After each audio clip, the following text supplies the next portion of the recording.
Hello friends, मेरा नाम वासु शुक्ला है। आज क्लास 10th की मैथ्स बुक का चैप्टर फर्स्ट स्टार्ट करेंगे और चैप्टर का नाम है रियल नंबर्स। और इस चैप्टर में 4 एक्सरसाइज हैं और ये 4 वीडियो में कंप्लीट होगी। इसके 4 पार्ट होंगे, तो वीडियो शुरू करते हैं। तो चैप्टर फर्स्ट है रियल नंबर्स और इससे पहले आपकी प्रीवियस नॉलेज काम में करेगी, यानी कि इस चैप्टर को करने से पहले आपको नंबर सिस्टम आना चाहिए। तो ये आपको ये छोटी क्लासों में सिखाया जाता है। तो यहाँ पे शॉर्टली समझ लेते हैं। तो सबसे पहले है इवन नंबर्स किसे कहते हैं। तो इवन नंबर्स जो 2 की टेबल में होती है, और ऑड नंबर्स जो इवन नंबर्स नहीं होते, यानी कि जैसे 1 3 5। और इवन नंबर्स होते हैं 2 4 6। और इसमें और भी आते थे जैसे नेचुरल नंबर। तो जो नेचुरल नंबर होते थे वो होते थे हमारे गिनती के, यानी काउंटिंग नंबर्स जो होते हैं 1 2 3 जैसे। और होल नंबर, तो जो होल नंबर्स होते हैं वो 0 से स्टार्ट होते हैं। फिर इसमें आते थे इंटीजर्स। तो इंटीजर्स जो होते हैं वो माइनस से लेके प्लस तक की जितनी भी संख्या होती हैं, जितने भी नंबर्स होते हैं वो इंटीजर्स कहलाते थे। और इंटीजर्स में जो नेगेटिव जितने भी नंबर्स होते थे उसे बोलते थे नेगेटिव इंटीजर्स।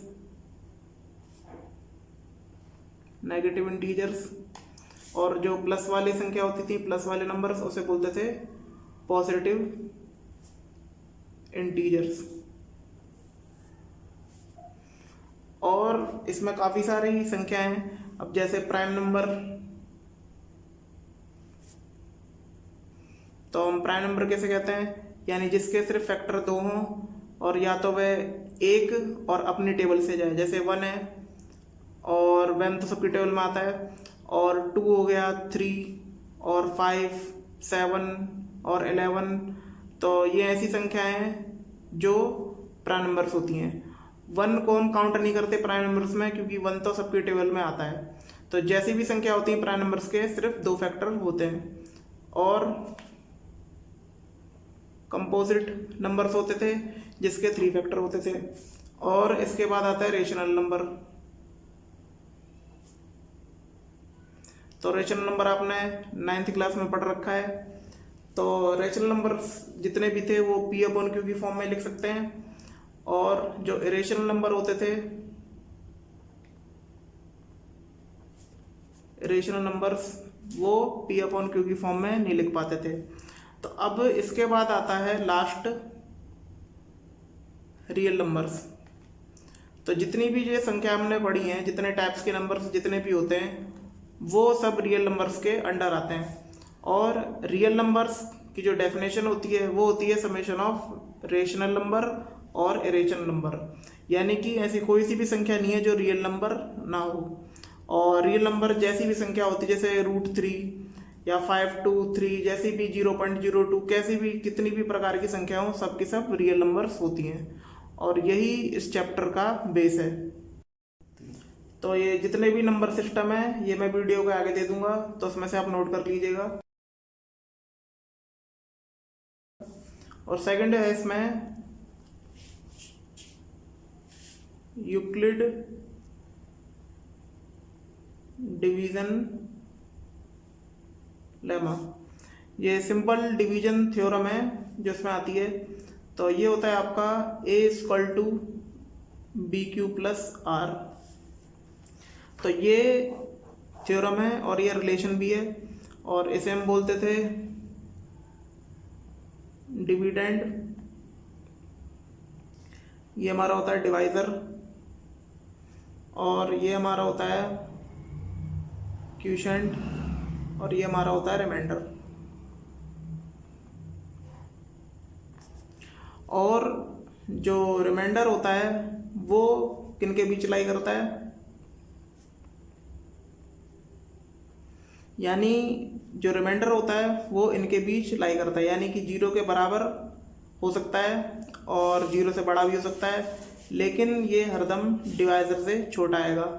तो एक्सरसाइज 1.1 में जितने भी सवाल होंगे वो इसी के बेस के होंगे। तो इसके बाद मैं एक्सरसाइज सीधे स्टार्ट करता हूँ 1.1। तो ये एक्सरसाइज 1.1 यहाँ पे use Euclid division algorithm to find the HCF of, यानी कि यूक्लिड डिवीजन की थ्योरम से हमें इसमें HCF फाइंड आउट करना है। तो HCF जैसे आपने पहले सीख रखा है, वो क्या होता था कि जैसे छठी सातवीं क्लास की HCF के जो मेथड होते थे वो बिल्कुल अलग होते थे, लेकिन ये 10th स्टैंडर्ड है तो उसमें ये अलग होगा और हमें इसमें यूक्लिड डिवीजन एल्गोरिथम के थ्रू निकालना है। तो इस सवाल को करने से पहले आपको क्या क्या चीज़ पता होनी चाहिए। तो सबसे पहले आता है, सबसे पहले देखिए इसमें बड़ी संख्या कौन सी है। तो यहाँ पे 225 बड़ी संख्या है और जो 135 है वो छोटी संख्या है, क्योंकि ये इसे डिवाइड नहीं होगा। हम क्या करेंगे, बड़ी संख्या डिवाइड करेंगे छोटी संख्या से। तो यहाँ पर 225 135 से क्या है, ग्रेटर है, और इसीलिए इसको हम डिविडेंड मानेंगे और इसको डिवाइजर। तो यहाँ पे सबसे पहले रफ वर्क कर लीजिए और यहाँ पर डिविडेंड की जगह 225 लिख लीजिए और 135 डिवाइजर। तो यहाँ पर जो 135 है वो सिर्फ 1 टाइम्स जाएगा और इसको हम सब्ट्रैक्ट कर देते हैं तो ये 0 आ जाएगा और ये 90। अब आपको स्टेप्स क्या करने हैं, यहाँ पे यूक्लिड डिवीजन लेमा के यहाँ पे स्टेप्स करना है। तो यहाँ पे हम क्या करेंगे, we apply the division lemma to 225 and 135 to obtain,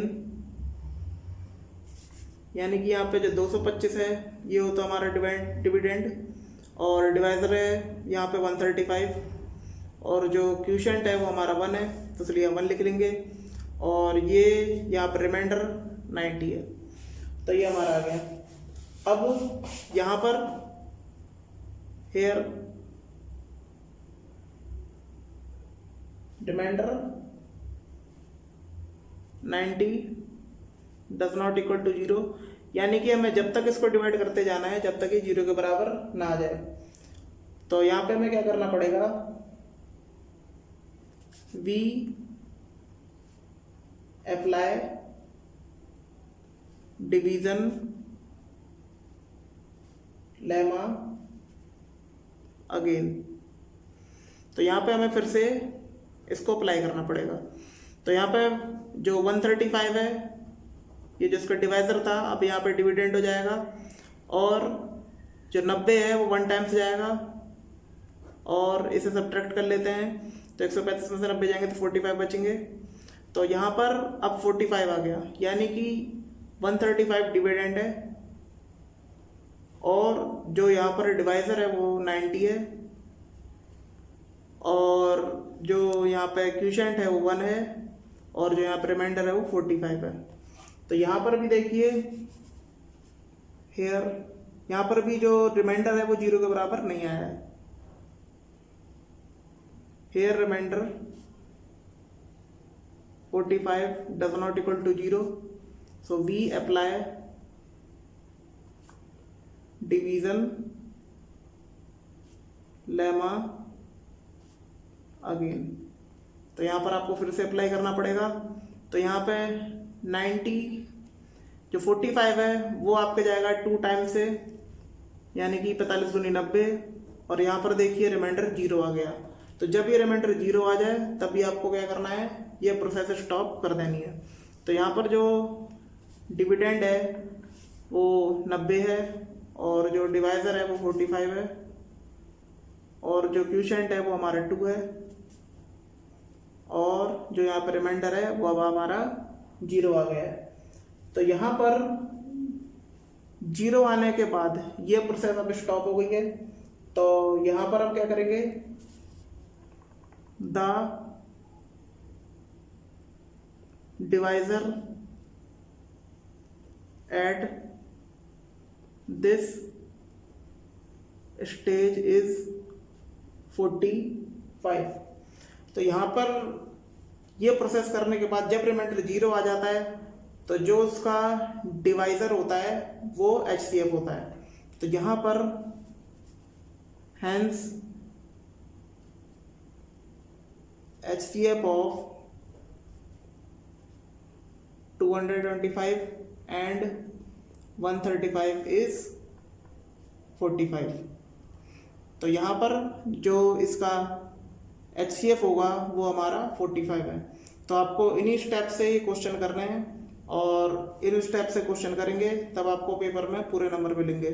तो इसके प्रैक्टिस के लिए मैं आगे क्वेश्चन दे देता हूँ।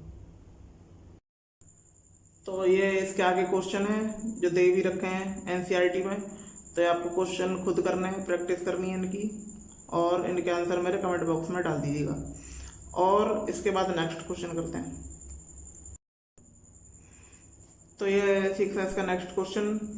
तो इस क्वेश्चन में कह रहा है show that any positive odd integer is of the form 6q+1 और 6q+3, 6q+5 where q is some integer. तो यहाँ पे कह रहा है कि जो 6q+1 है, 6q+3 है, 6q+5 है, इसको आपको ये शो करना है कि सारे इसके सारे ऑड इंटीजर हैं, यानी कि जो 2 की टेबल में नहीं आते। तो ये एक्सप्रेशन है ऑड इंटीजर का जो इसमें दे रखा है, और ये हमें बताना है कि यह एक ऑड इंटीजर है। और इस क्वेश्चन को करते हैं। तो यहाँ पर हमें क्या करना पड़ेगा, सबसे पहले let a be any positive integer. तो यहाँ पर ए हमने मान लिया कि कोई पॉजिटिव इंटीजर है, और यहाँ पे ये 3 एक्सप्रेशन दे रखे हैं।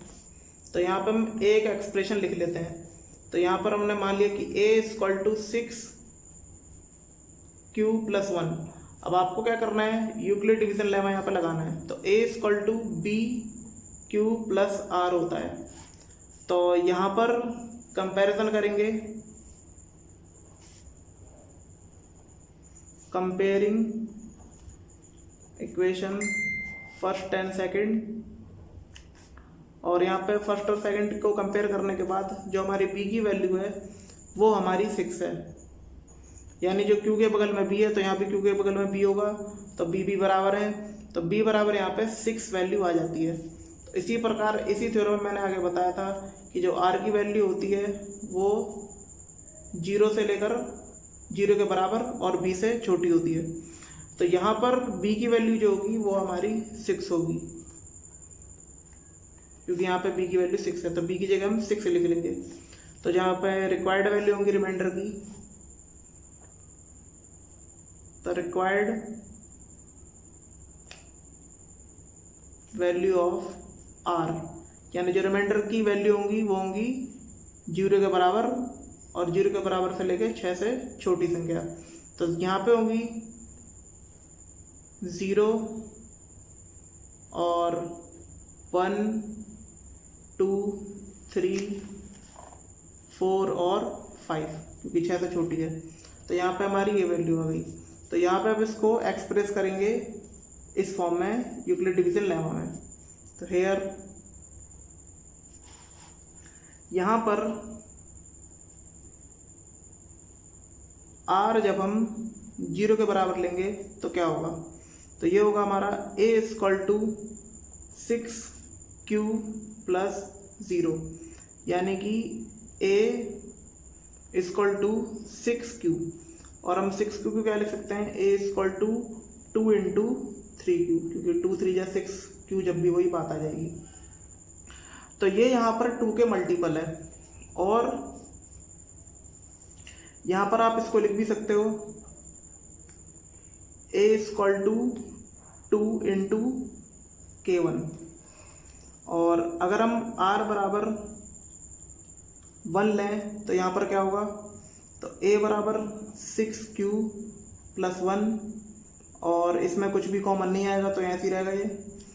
और नेक्स्ट है हमारा जब हम r बराबर 2 लेते हैं, तो a = 6q+2, तो इसमें 2 कॉमन है तो 2 कॉमन ले लेंगे, और ये हो जाएगा हमारा a = 2 कॉमन लेने पे Q प्लस 1। तो इसे हम लिख सकते हैं, इसे भी कांस्टेंट मान लेंगे 2 इंटू K2। और जब हम R बराबर 3 लेंगे तो यहाँ पर क्या होगा, A equal to 6Q plus 3। तो यहाँ पर 3 कॉमन आ रहा है, कोई 2 कॉमन आ नहीं रहा है, तो इसलिए इसको इतना ही छोड़ देंगे।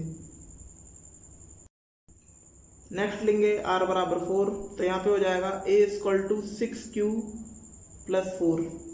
तो इसको हम लिख सकते हैं, या इसमें 2 कॉमन आ जाएगा, तो A बराबर 2, यहाँ पर 2 कॉमन लेने पे क्या होगा, 3Q बचेगा अंदर और 2। तो यहाँ पर आप लिख सकते हो 2K3।